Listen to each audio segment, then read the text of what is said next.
Hello दोस्तों, आज की इस वीडियो में मैं आपको बताने वाला हूं कि जो आप ऑनलाइन डेटा को जो फीड कर रहे हैं, जो ऑनलाइन आप पोर्टल पे जो डेटा फीड कर रहे हैं, उसके साथ साथ आपको अपने ब्लॉग से एक फॉर्मेट मिला होगा जिसे आपको भरना है। जब डेटा आप फीड करेंगे उसके साथ ही आपको वो फिलअप भी करना है, और फिलअप करने के बाद हो सकता है कि आपको बाद में उस डेटा को, उस ऑफलाइन फॉर्मेट को आपके और नज़दीकी ब्लॉक में मांगा जा सकता है। तो आज मैं इस वीडियो में आपको बताऊंगा कि उस फॉर्मेट को भरा कैसा जाएगा। तो वीडियो लास्ट तक जरूर देखिएगा। अगर आप ये वीडियो पूरी तरह से देख लेंगे तो आप उसे भरना अच्छी तरीके से जान जाएंगे। तो चलिए मैं उस फॉर्मेट को दिखाता हूँ और बताता हूँ कि उस फॉर्मेट को आप कैसे भर सकते हैं। तो आप देख सकते हैं यही है वो फॉर्मेट जिस पर लिखा हुआ है पंचायत सहायक पोर्टल पर भरे जाने विवरण हेतु प्रारूप। तो इसमें सबसे पहले देखिए आपके विकास खंड का नाम दिया होगा सबसे फर्स्ट कॉलम में। तो यहाँ पे आपको अपने विकास खंड का नाम भरना है। उसके बाद आपकी ग्राम पंचायत दी होगी जहाँ पे आपको अपने ग्राम पंचायत का नाम भर देना है। उसके बाद दिया होगा राजस्व ग्राम या टोला।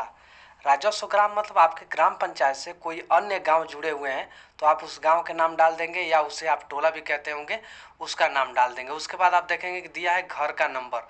घर का नंबर मतलब कि जहाँ से आप सर्वे स्टार्ट करेंगे उस घर का नंबर डाल देंगे। जहाँ से आप सर्वे स्टार्ट करते हैं, मान लीजिए आप पहले घर से स्टार्ट करते हैं तो आप एक नंबर डाल देंगे, फिर उसके बाद अगले घर पे स्टार्ट करते हैं तो 2 नंबर डाल देंगे। तो इस तरह से आप वहाँ पे नंबर डाल देंगे। उसके बाद परिवार के मुखिया का नाम आप यहाँ पे क्या करेंगे, तो जो घर का मुखिया होगा उस मुखिया का नाम यहाँ पे डाल देंगे। उसके बाद अगला आपको ऑप्शन दिया होगा जाति और श्रेणी का।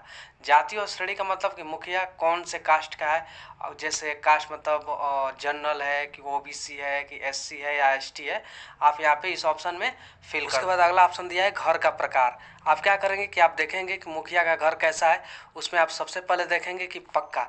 पक्का मतलब अगर उनके घर में ईंट लगा हो और ऊपर छत भी लगा हो तो वो पक्का मकान होगा। उसके बाद सेमी पक्का। सेमी पक्का का मतलब कि ईंट लगा हुआ है और ऊपर छत नहीं हुआ है तो वो क्या हो गया, सेमी पक्का हो गया।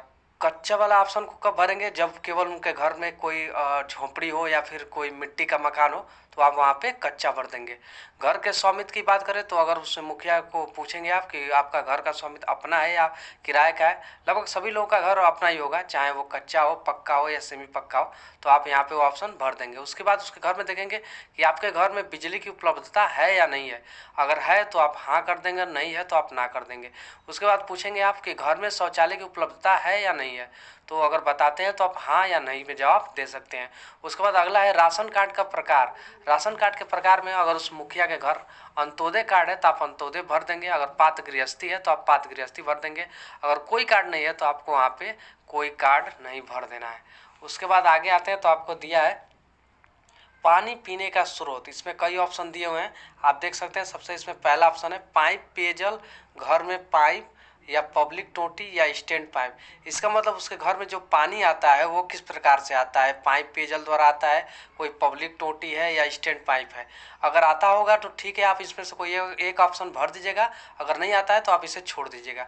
उसके बाद अगला ऑप्शन है कुआं, ढका हुआ कुआं या खुला हुआ कुआं। अगर उसके घर के सामने कोई कुआं होगा, अगर उससे वो ढका हुआ है या नहीं ढका हुआ है तो आप उससे पूछ के उस ऑप्शन को फिल कर देंगे। उसके बाद अगर वो बोतल का पानी पीते हैं तो आप हाँ कर देंगे, और नहीं पीते हैं तो आप नहीं कर देंगे। उसके बाद इंडिया मार्क का हैंडपम्प। अगर उसके घर में कोई सरकारी इंडिया मार्क का पंप लगा होगा तो आप यहाँ पे हाँ कर देंगे, अगर नहीं लगा होगा तो आप ना कर देंगे। अगर उसके घर में हैंडपंप लगा होगा तो आप हाँ कर देंगे, नहीं तो नहीं कर देंगे। उसके बाद है अन्य सार्वजनिक इंडिया मार्क का पंप। अगर ऐसा हो कि उसके घर में कोई हैंडपंप नहीं लगा हो और वो किसी सरकारी, जो कि कुछ दूरी पे रहता है, सरकारी नलके से अगर वो पानी पीता है तो आप यहाँ पे हाँ कर देंगे। उसके बाद आगे आपको भरना है परिवार के सदस्यों के नाम। उस मुखिया से जुड़े जितने भी उसके परिवार के सदस्य होंगे सबका नाम आपको एक एक करके फिल कर देना है। जब आप फिल कर देंगे उसके बाद अगला ऑप्शन आता है घर के मुखिया से संबंध। उसके बाद आप क्या करेंगे कि उस मुखिया से जो उसका संबंध होगा, जैसे मान लीजिए मुखिया है और उसका लड़का का नाम आप भर रहे हैं तो आप उसमें क्या भर देंगे, पुत्र का संबंध है। उसके बाद उसकी आयु, उस लड़के की आयु क्या होगी, उसके परिवार के सदस्य का जो विवरण आप भर रहे हैं तो उस सदस्य का एक प्रत्येक सदस्य की आयु कितनी होगी आप इसमें आयु भर देंगे, जैसे 5 वर्ष, 10 वर्ष, 20 वर्ष, 25 वर्ष, 30 वर्ष। उसके बाद उसकी शैक्षणिक योग्यता। शैक्षणिक योग्यता मतलब वो पढ़ाई कितने तक किया है, जैसे हाई स्कूल कर रहा है कि इंटर कर रहा है कि अभी कॉलेज कर रहा है, डिग्री कर चुका है, जो है उससे आप पूछ के भर देंगे। उसके बाद अगला ऑप्शन है उसका व्यवसाय। वो जो सदस्य है वो सरकारी नौकरी करता है या प्राइवेट नौकरी करता है या कोई व्यापार करता है या किसान है या घर का कोई काम करता है या मजदूर है, कहीं जाके मजदूरी करता है, तो जो आपको ऑप्शन सही लगे वो आप भर सकते हैं। तो दोस्तों उम्मीद करता हूँ कि जो फॉर्मेट में आपको जानकारी दी गई है वो आप सीख गए होंगे कि आपको फॉर्मेट को कैसे भरना है। अगर आपको जानकारी अच्छी लगी हो तो आप वीडियो पर लाइक करें। साथ ही ऐसे नए नए अपडेट्स या जानकारी प्राप्त करने के लिए आप हमारे चैनल को सब्सक्राइब जरूर कर लें। धन्यवाद।